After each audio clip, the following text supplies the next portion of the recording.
Welcome to the Daily Decrypt, my friend. The forecast for currency competition today is 100%. I am your host, Amanda B. Johnson, and today's episode is brought to you by the Merkle. If you've visited nodecounter.com recently, which is a site which tracks the node numbers and blocks mined by competing variants of Bitcoin, namely Core and Classic, this is the message you would have been greeted with. Bitcoin development has been bought out by a private company called Blockstream. Blockstream is currently paying off many of the key Bitcoin Core software developers. Blockstream has directed the crippling of Bitcoin in order to provide the solution for their own future financial gain.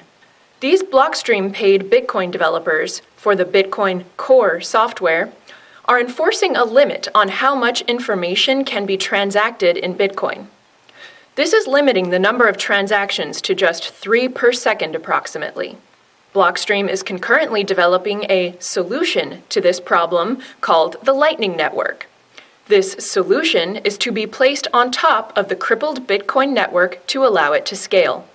Blockstream will monetize the Lightning Network in the form of fees required to use their service. Additionally, for the past 8 months, Blockstream has been utilizing censored discussion forums for their communication, thus preventing awareness of the issue from being widely known. All discussion mentioning this has been and continues to be deleted and banned. In short, Blockstream has created a problem so they can provide the solution, and they are doing everything they can to keep it that way. What we have here is a network in which users cannot be sure whether developers work for them or for someone else. And this is understandable because, after all, Bitcoin users don't pay their developers and never have. And if users don't pay developers, someone else will. And that someone gets to decide the direction that development goes because they're the ones paying the bills. So how can you prevent this problem from arising within your favorite crypto network? You may be thinking of the natural and obvious answer. Oh shit, we need to pay our developers. You do, but the solution is likely more technical than that. Anyone can start a not-for-profit foundation or hold a fundraiser or solicit donations and occasionally kick funds to developers. But the top talent in development, the best developers, are going to gravitate to systems where pay is most steady and most guaranteed. And nonprofit foundations and asking for donations is anything but a steady and guaranteed funding model. But you know what is? Blockchain payouts.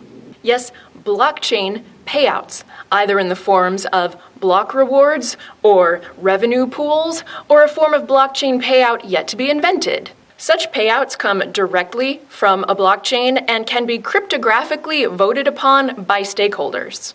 This is already being done in both Dash and BitShares, by the way, making those networks decentralized autonomous organizations, DAOs. In the early days of Bitcoin, there was a sort of sentiment going around that its governance was by numbers. In fact, there was a coined phrase, "In cryptography we trust," that was popular, that seemed to indicate that there was no amount of human folly or error that could steer the network off course. We now see that that's not true. Crypto networks and networks in general are 100% dependent upon human incentives. And a good way to start future-proofing your favorite crypto network against improper human incentives is to make sure that your developers don't have to go looking around for a steady paycheck. Adopting a sort of DAO model to cryptographically direct funds in development according to the wishes of stakeholders means that a blockchain works for its users, rather than the other way around.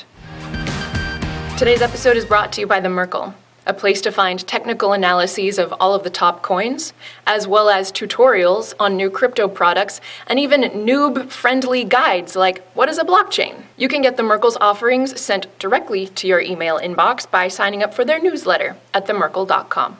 Now leave a comment, why don't you? I'm serious, either here on YouTube, or on the Daily Decrypt subreddit, or somewhere on Twitter, because I am eager to hear your feedback. In case you haven't noticed, it's a little bit lonely here at the Daily Decrypt studios. So give a shout out, why don't you? All right, have a good day. Ironically, or perhaps not, in the decentralization of all of the things, governance is of the highest importance. And there are some good implementations cropping up out there.